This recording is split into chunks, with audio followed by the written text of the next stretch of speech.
Another week of fantasy hockey in the books. And on the latest episode of the Locked On Fantasy Hockey Podcast, we got to do a little fantasy hockey venting for some of the most frustrating fantasy pieces in the game so far this season, Eastern Conference edition, and of course, Friday's big time bets. Let's get this paper.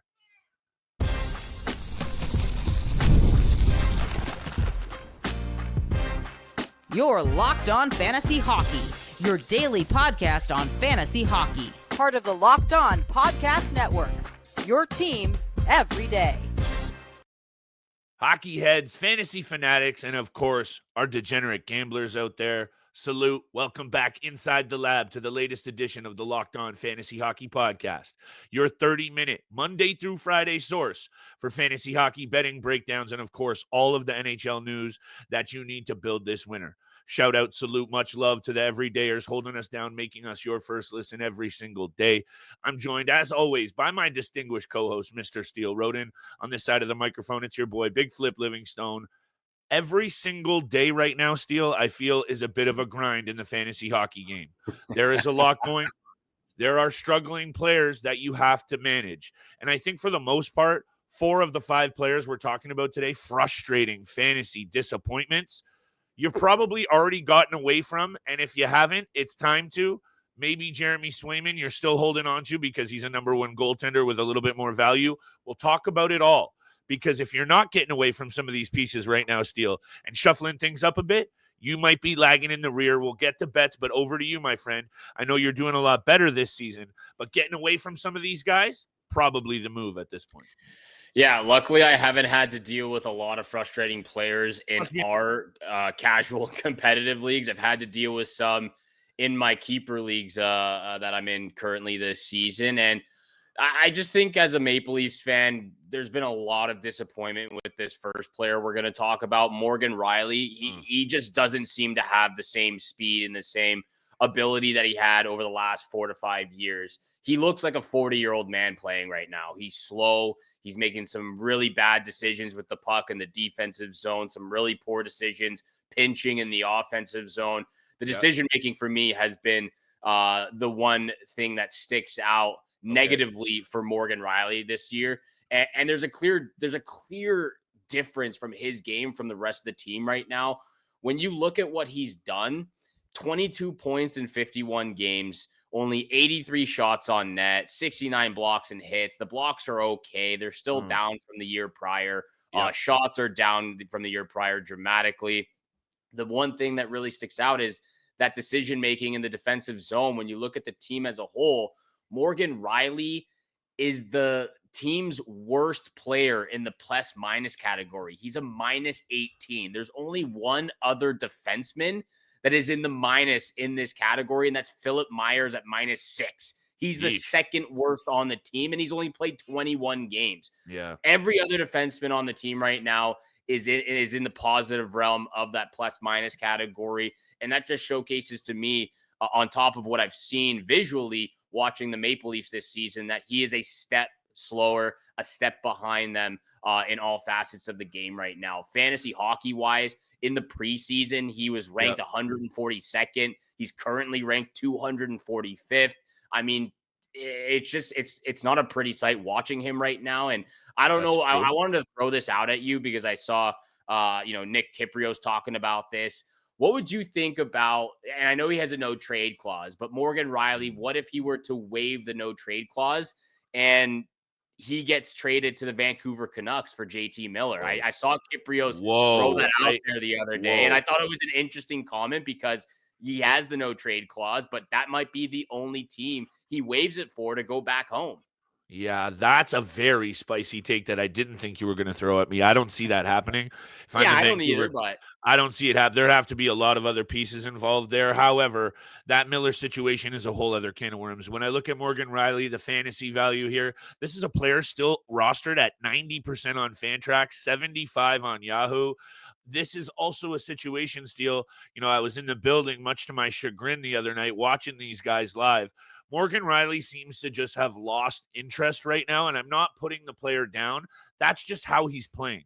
He looks like he's lost all confidence, and I don't mean he doesn't care. That's not Morgan Rielly's game. I know he's still out there grinding, but maybe this is a combination of a bad start, overall just a very inconsistent season, a new coach playing a very different style and system that you're used to, one, but that just clashes against who you are as a free-flowing, offensive-minded defenseman. So he's had to change his game.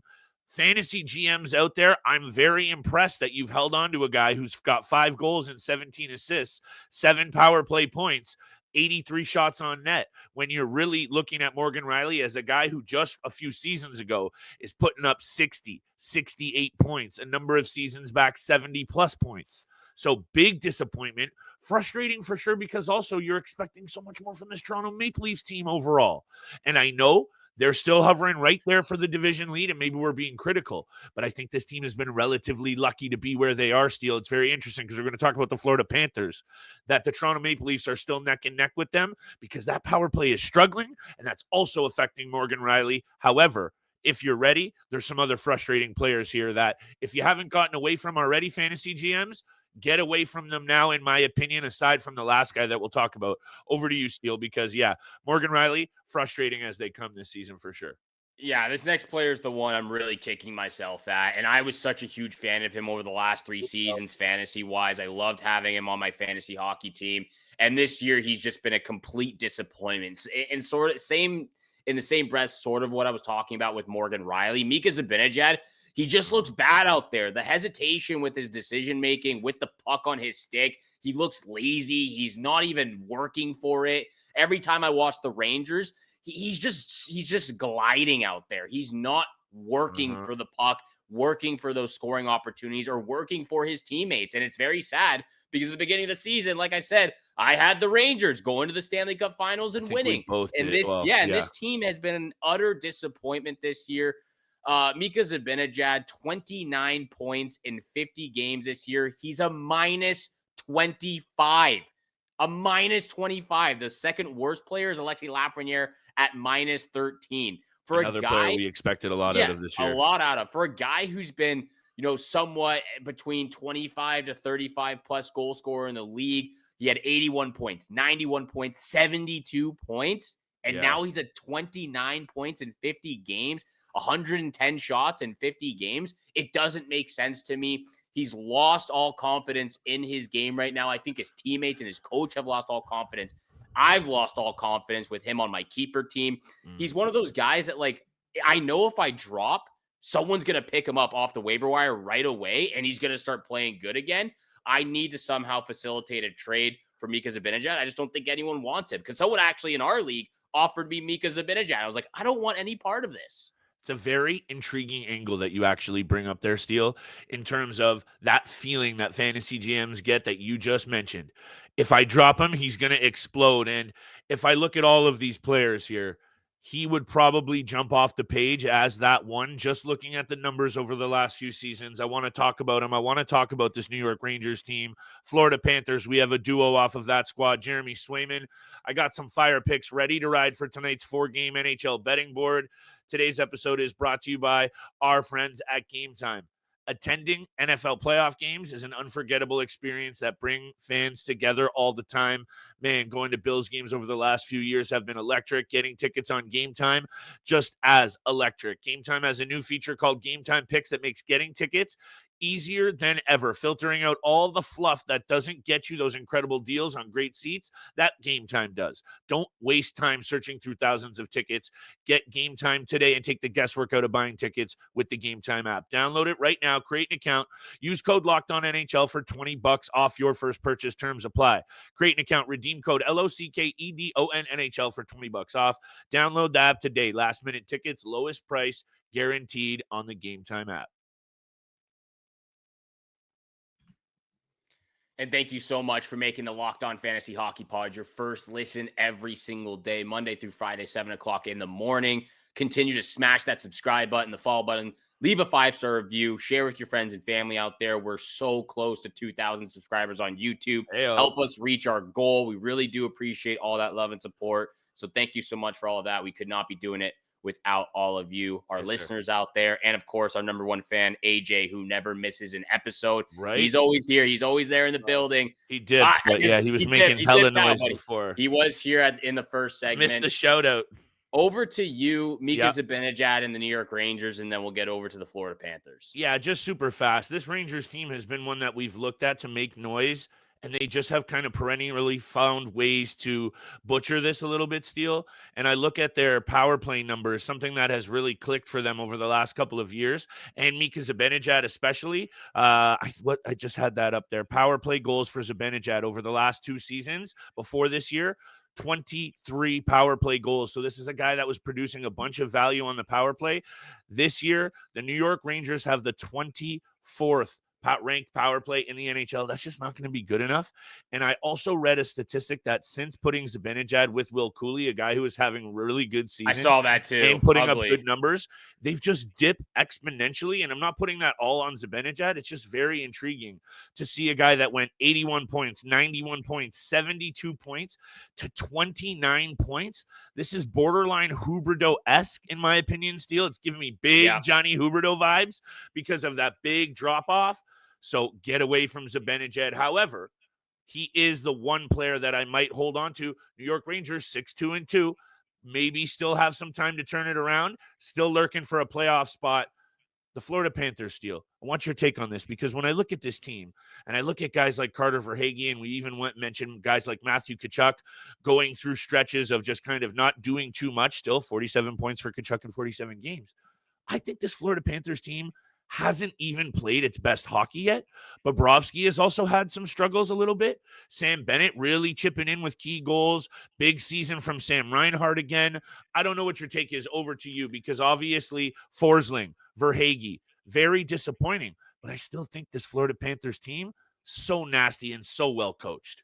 Yeah, it's funny because I agree. I don't think they've played their best hockey either yet. We haven't heard any strong quotes from Paul Maurice, who usually gives us a lot of things to talk about. Very quiet from the head coach back there.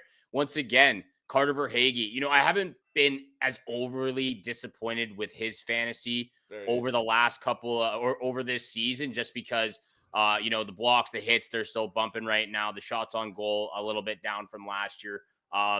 But when you look at what he's done as well this season, 35 points in 52 games. He's on pace for 55, which is a dramatic drop off from the back-to-back 70-plus point years he just had over the past 2 seasons with them. Once again, Carter Verhaeghe, he leads the team in minus 18 on the season this year. All 3 guys so far have been very bad in their own defensive zone. So for me, he's probably the one guy actually that he's probably been the best out of all 5 players we're going to talk about. When it comes to Gustav Forsling specifically right now, I just think there was a major opportunity for this guy to really break out offensively. When you lose Brandon Montour, when you lose Oliver Ekman-Larsson, even Aaron Ekblad, who hasn't been at his best over the last couple of years, health-wise and offensive production, he had a great opportunity to seize the moment, be a really strong defenseman offensively, maybe even potentially the number 1 guy, more accurately the number 2 guy in Florida. But 18 points in 52 games after 39 last year, 41 the year prior to that. Again, defensively, he's been fantastic. The blocks are down. The hits are down. The shots are actually been really steady. I just thought for me, it's been a disappointment for Forsling, specifically because I thought he was going to have a stepping out year offensively from what I've seen the 2 prior seasons. Let's also be clear. This is a player that was getting it done in the postseason as well. Yeah. Like, get back in here. Cat's back, the very next segment. 45 games played for Forsling over the last 2 playoff runs. 21 points for a guy that also was progressing very nicely during the regular season. Back-to-back seasons right around there at that 40-point mark. We like this player a lot, Steele, and this is a guy that I personally have found frustrating and similar sense. Can't get away from, because, even up until recently, I believe he was still getting some looks on the power play. Currently, that first power play, it's Aaron Ekblad's job. Second power play, he's not getting a look either. So his deployment has obviously become a concern. All of the numbers a concern. But when you kind of look at the team, you look at his opportunity, you look at what he had been doing, he just very much falls right into the mold as very frustrating. Definitely, in my opinion, time to get away from him unless you start to see him get more time on that top power play or even the second power play. But right now he's getting neither. So all those things that you mentioned, pack it all up. Another player that's been disappointing and that I think it's time to get away from. I don't know. You want to go break? You want to go Swayman? Where you want to go? And then we'll get to bets, because this Bruins team has also been a team that's just been a bit of a bee in our bonnet, obviously, as Leafs fans. Well, let's get right to it. If we have to, we can talk about it and close it out after the break as well. But Jeremy Swayman, I think, obviously been a huge disappointment. He, doesn't have his better half in line and Linus Allmark anymore in Boston, who's in Ottawa, of course, obviously. 16 wins, 17 losses, and 4 overtime losses. 110 goals against, which has already beaten his career low of 108 from last year in 44 games. So he's already two more goals this season in 7 less games, an .895 save percentage, and a 3.03 goals against average. By far his worst numbers. The goals saved above average of minus 6.3 right now. Fantasy wise, preseason he was ranked 116th, and I think that was given because he hadn't signed his deal yet. There was a lot of question marks up in the air about. He was a top 5 or 6 goalie going off the board. Yeah, he was a top 5 or 6 goaltender going to the year. So I think preseason wise, the ranking was accurate. But you look at what he's done this year, he's currently ranked 265th. And these are specific to our fantasy leagues, by the way, the casual and competitive league, categorical league. So the ranking, he's dropped dramatically. He's been a very unreliable goaltender. I mean, besides the wins, which 16 wins is okay, but you look at the goals against average, the save percentage, 2 shutouts on the season. It's just not Jeremy Swayman-like. It's not living up to the Boston Bruins standards, not living up to his standards right now. And this is a team that is in a wild card spot. And I truly believe they're going to miss the playoffs because you've got the Senators in third in the Atlantic Division who are absolutely buzzing right now. The Montreal Canadiens, who have been playing their best hockey over the last month and a half. The Columbus Blue Jackets, the New York Islanders, the hottest team in the league right now. There's a lot up on stake for these squads. And for me, the Boston Bruins are going down right now. Hey, we've been predicting the downfall for a couple of seasons on this podcast, Steele. I don't know why we should back up off of it now. But in all seriousness, there's just not a whole ton to love on the Boston Bruins when it comes to very sexy fantasy pieces. Sure, when McAvoy's rolling, okay. Pasternak, clearly. And then Swayman, you thought that maybe that was the third piece. Brad Marchand, when he's doing his thing, would have fallen into the second tier on the Bruins. But this is the situation for me where a lack of offensive punch. This is a squad that's only scored 141 goals on the season. I just don't see it. Lack of depth up the middle could also be an undoing. This team sits 22nd in goals for. Less goals scored than teams like the Minnesota Wild, Montreal Canadiens, Philadelphia Flyers. I don't think that's going to be nearly good enough. Obviously, Jeremy Swayman, though, as a goaltender, that's going to get a lion's share of the starts, if not most of them down the stretch. I think still Korpisalo is what Korpisalo is. There's still more value, I think, in Swayman than most of these pieces, even though I agree with you. I think they fall out of the playoffs in a little bit. Also take this in, though.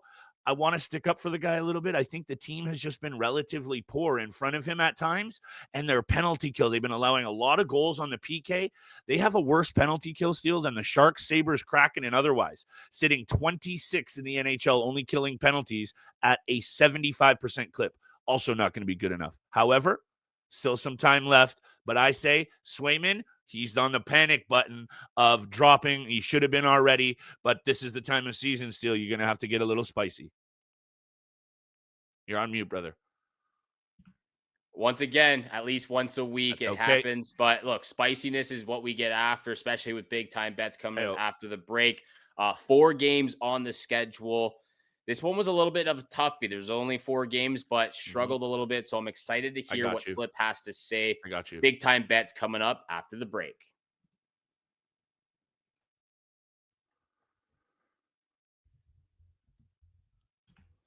Once again, thank you so much for making the Locked On Fantasy Hockey Pod your first listen every single day. Hit that subscribe button, follow button, leave a 5-star review, share with your friends and family out there. Means the world to Flip and I, seeing all that love and support, the comments on the YouTube channel, the comments on X as well. We really do appreciate it. That's why we do what we do Monday through Friday. 4 games on the schedule, Flip. I'm going to quickly just rattle off the matchups. You got the Nashville Predators and Buffalo Sabres, the Vancouver Canucks taking on the Dallas Stars, the Columbus Blue Jackets taking on the Utah Hockey Club. They're still trying to figure out their name for next season. The Mammoth I saw Outlaws is back on the table. Outlaws have taken the place of Wasatch. And so you've got the Mammoth, you've got the Outliers. Outlaws. I like Mammoth. You got the I like Mammoth. Look, there's been some really creative designs on X. Shout out to the guys from the Clean Hits Pod. Yeah, the Clean Hits Pod. There's been a lot of cool designs for the Mammoth. I think that one's going to be probably the one that gets voted the most. Finally, the last game of the night, you've got the St. Louis Blues taking on the Colorado Avalanche. So over to you, my friend. Is that where you're looking first? That's where I'm looking solely. Another same game parlay coming in hot, baby. and I'll just rattle them off quickly. To me, this is the most intriguing game in terms of where I kind of also feel comfortable sinking in some money. And I know the Colorado Avalanche haven't exactly jumped off the page, but that's my first pick in this one. I think when I look into the last few games for both teams, the St. Louis Blues have been playing some pretty bad hockey over the last 3 games, only generating a couple of scoring chances. They got dusted by the Vancouver Canucks in their last game, dropping some to Dallas and Vegas as well. Good teams, but I'm just not feeling it. And I know the Colorado Avalanche have 1 win in their last 5. Don't freaking at me. Just listen to me. 7-1-2, 7-2-1, the Colorado Avalanche in their last 10. This is a better team, even with this Rantanen shakeup, and I think you're going to see it from McKinnon and Makar, which are my next 2 picks. Next pick, Nathan McKinnon, Mac Daddy. Shots this year, way down, Steele. Last year, he led the NHL with 405 shots on net. He's only at 205 through 52 games. However, he leads the NHL in points with 78, so who really cares? Take this in, though. My man is shooting the biscuit a lot more. Last game, 7 shots on net. Previous 2 games, 15 shots combined. You know where I'm headed here, and I'm taking it up to 5. Plus shots on net for Mac Daddy as my second pick. Lock of the night. Assistant captain Cale Makar, by the way, for the Canadian national team, Four Nations team, whatever you want to call it. I'm fired up for that puck steal. We haven't even gotten to that. In his career, Cale Makar, 22 regular season games against the St. Louis Blues. You know what's coming, baby. Cale Makar, lock of the night, anytime assists from Makar, 20 assists in 22 career regular season games for the new assistant captain on Team Canada. I'm feeling those ones, Steele. Play them on their own, smash them all together, which is what I'm going to do. I'm feeling a big night for Colorado to turn the page here. I'm right there with you, man. Not a same game parlay for me, but I'm definitely going to make a same game parlay with some of those picks you just had. My number one pick of the night, Avalanche on the money line against the St. Louis Blues. Like you said, 7-2-1 in the last 10 against the Blues. It's just, easy going right there to the Avalanche. They have struggled, but they play well against the Blues. Also, side note, we might have to start talking about Dylan Holloway because he's having a crazy, crazy good season after being offer sheeted by those Blues. Second pick of the night, McKinnon, 2+ points. He's got 50 career points in 45 career games against the St. Louis Blues team. I think, again, like we've talked about with McDavid over the last couple of games, he's going to be shot out of a cannon using the speed. Martin Necas has looked incredible on that line, by the way. True. I'm liking what I'm seeing from him. Nathan McKinnon, 2+ points with the Avalanche money line. I'm going to use your player prop as well. My third and final pick, Sabres on the money line against the Nashville Predators at home at +100 right now. I like that. I like the +100 odd at home. Big win for them against the Boston Bruins over the a couple days ago. Tage Thompson hat trick, JJ Peterka hat trick. Both were +6. Both had 4 points in that game. I'm liking what I'm seeing from that top 6 forward group right now. It's exactly what I said. Tage Thompson was going to explode against Boston, and that's exactly what happened. So those are my 3 picks. Good call. Buffalo Sabres on the money line, +100. Avalanche on the money line at -196. And then Nathan McKinnon, 2+ points. You've been feeling these plus odd situations. Can't disagree with you. And I love that you're feeling a big night for Mac Daddy. So let's have a big Friday. Let's roll into next week with a little bit of extra cash in the pocketbook. And let's have another big week of fantasy hockey dominance. That's what we do, baby. give you all the insight and analysis to make those parlays, those big time bets, and of course, help you out with your fantasy hockey team with your weekly matchups. Thank you so much for making the Locked On Fantasy Hockey Pod your first listen every single day. For your second listen, make sure you go check out Locked On NHL Podcast, where the season never ends, providing national expertise with a local perspective. Part of the Locked On Podcast Network, your team every single day. Hope everyone out there enjoys their weekend. Hopefully everyone out there is winning some money on Friday night with those big time bets, and we shall see you back here again on Monday. Peace.